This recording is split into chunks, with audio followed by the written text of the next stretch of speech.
Joining us for more on the president's address last evening and how he expects to sell the agenda to voters in the days and weeks ahead. Former Republican Congressman of North Carolina, former House Speaker Pro Tem Patrick McHenry, a Bloomberg politics contributor.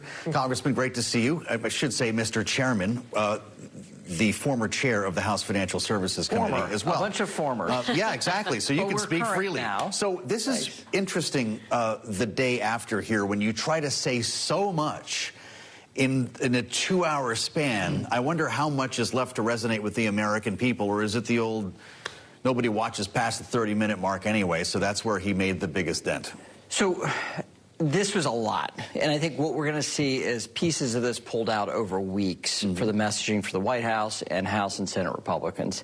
You also saw that from the Democratic response. So much of that is also repackaging, if you will, kind of putting through ChatGPT all the Democratic talking points and getting them out too. So all of that is there. We now have the set piece for the two parties going into the midterms. Point one. Point two.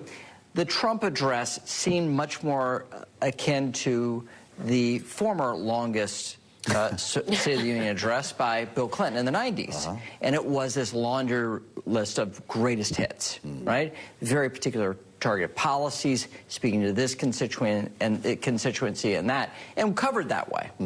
In the Trump era, it's like, whoa, this is a lot of Trump, right? Yes, but he went through the greatest hits, recognizing great Americans, doing so in a way that really resounds, right? In a different era of politics, that would have been the sweetness of the speech, of the awards that handed out. We're in a different era now. But the particulars of those policies, those things we're going to see in much more detail, and they do hit those constituencies like Bill Clinton was trying to do going into his re-elect in 96. Well, but by nature of it being greatest hits, these are things that the president has already done. Are we now talking about a president whose greatest hits, at least of his second term, are all going to be behind him? Because, yes, he had some asks of Congress, passed a stock trading ban, maybe the Save America Act, but none of them are going to be another big, beautiful bill of the size and scale at which we've already seen, right? I mean, how much realistically, legislatively, can this president expect to accomplish going forward? Little. And the majorities in the House and Senate would indicate that. Yeah. This was about doing two things. One, getting the Republicans back on side. There was some softening among Republican voters in recent polling, not among primary voters. They're still hotly enthusiastic for this president, like very few parties have been that closely aligned with the president, especially going into their 5th year, 6th year of office. Consolidating Republicans and getting onside those independents, that constituency that he brought to his election in November of a year and a half ago. Those two things are about the midterms. So some of that is just consolidating what you needed people to remember. The border, the success of the border, we haven't talked about it. The question of tariffs. The emphasis the president has of tariffs is because he loves tariffs.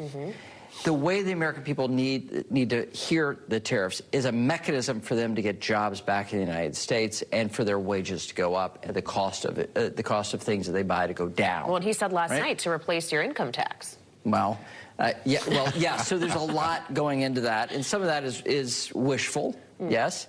But the tariffs need to be spoken to, and where this administration needs to pivot to is the deal with Xi. And a new trading relationship with China. That actually wasn't a big set piece of the State of the Union, nor was what we're obviously seeing with the buildup, the massive buildup in air power in the Middle East right now. Those two things will define the year.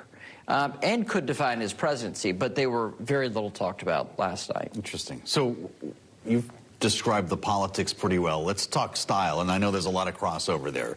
The second half of the speech, things started to get a little dark and certainly confrontational. We got with the yelling back and forth with Ilhan Omar and so forth, and I suspect that was part of his plan, kind of like when Joe Biden did the same rope-a-dope with members of the Republican conference. You were there for that. Oh, yes. I know that this is kind of the new game here, but to have the President of the United States and the Speaker's rostrum say Democrats cheat. It's the only way they can win is by cheating, and they are, in fact, crazy. The word crazy was in the President's script last night. Where do you go from here? We fall off our chairs? The crazy was in context to their policies, not actually calling them crazy. Although the back and forth of two members of Congress screaming profanity at the President was actually a new low. So you thought the Democrats had the decorum problem last night? Well, so Hakeem Jeffries wants to be Speaker of the House. Yeah. The road to this House majority is not through just your activist base. It is through the moderate voters that are swing in a midterm. You need to persuade them. That's part of the coalition. Yep. What what Leader Jeffries was trying to do is get his crazies to stay at home so that they did not become the story. The story was about whatever Trump said. That didn't actually work. So the reasonables said, that's fine, I'll take the pass. I won't go listen to the president's speech that I don't really want to listen to anyway. Not a hard task there. So who showed up? Well, some of the people I know very well, and I know very well that they're going to act out. Senator Gadfly showed up for their own purposes. Congressman Al Green, who's going through this major Democratic primary that he's facing in Texas, gets the first one pulled out by the Sergeant of Arms. Just like last year. And then Omar and Tlaib yelling at the president, and the back and forth with the president. The president firmly enjoying it, frankly. Yeah. So that moment, that flashpoint was the thing that Leader Jeffries was trying to de-emphasize and not effectively doing it. But what he left was the optics of the chamber being a Republican rally at the State of the Union without the tension, the back and forth of the booing that we've seen of previous State of the Unions. So the style is on both sides. The goading by the president was a purposeful act when he says, are you standing for illegal immigrants or with the American people? Stand up. So, you know, the Democrats who were there mostly took the bait. Stock trading, interestingly enough, Elizabeth Warren stood up and clapped. So populism from the progressive left to the populist right, they've met up somewhere on the other side of the planet. No doubt. As we got to see last night. We have less than a minute here, Mr. Chairman, but if President Trump were to take the same speech and the same message on the road between now and November, would it be net positive for Republicans? Does it improve their chances in the midterms, or does it just not do harm to them? It does not do harm to them. That is helpful. The policies that he's indicating, Trump accounts, bringing down the cost of prescription drugs, however we want to debate it, all the populist stuff that was in the second half, right? Second half. That's the stuff that Trump voters want to hear. And the Trump voters need to be brought out to the polls in order to save the House Republican majority and to make sure that the Senate doesn't flip. That is the primary goal of the president's messaging right now, is that consolidation. It's not about moving the left to the right. It's about consolidating that base. That's what we got. And that was a double down, triple down in Trump terms, bigly getting the coalition back together. Wow. Or at least attempting.